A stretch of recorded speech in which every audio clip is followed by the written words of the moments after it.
Hello বন্ধুরা, নমস্কার সকলকে। তো আজকে যেহেতু মহাশিবরাত্রি, তো আমাদের এখানে যে বুড়ো শিব মন্দির আছে সেখানেই আমরা গেছিলাম পুজো দিতে।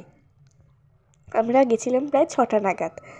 দেখো, ঢুকেই কিন্তু এরকম লম্বা রাস্তা, দুধারে হচ্ছে গাছ বসানো, আর মাথার ওপরে দেখেছো কি সুন্দর লাইট দিয়ে সাজিয়েছে। আর এটা হচ্ছে মন্দিরের বাইরেটা। তো এখানে দেখো শেড দিয়েছে, তো এটা নতুনই করেছে। আর কি সুন্দর লাইট দিয়ে সাজিয়েছে, আর ওখানে একটা ঝাড়ও লাগিয়েছে। তো দেখতে খুবই ভালো লাগছিলো, আর বেশ ভিড় ছিল কিন্তু কিন্তু সকালে কিন্তু এর চাইতে বেশি ভিড় ছিল।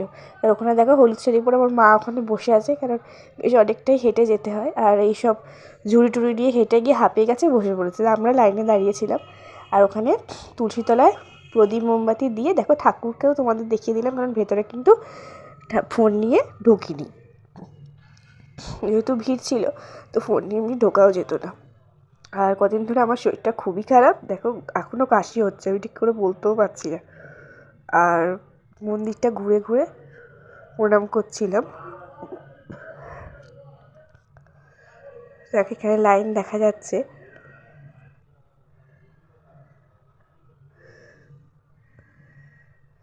একটু ভালো করে প্রণাম করে নিলাম। এরকম ঘুরে ঘুরে প্রণামটা কিন্তু আমরা ছোটো থেকেই করে আসছি।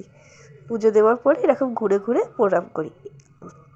আর এই হচ্ছে মন্দির, মন্দিরের এই যে দরজা, ভিড়, তাই ঠাকুরকে আর দেখাতে পারলাম না। আর এই যে আমি একটু শাড়ি পরেছিলাম,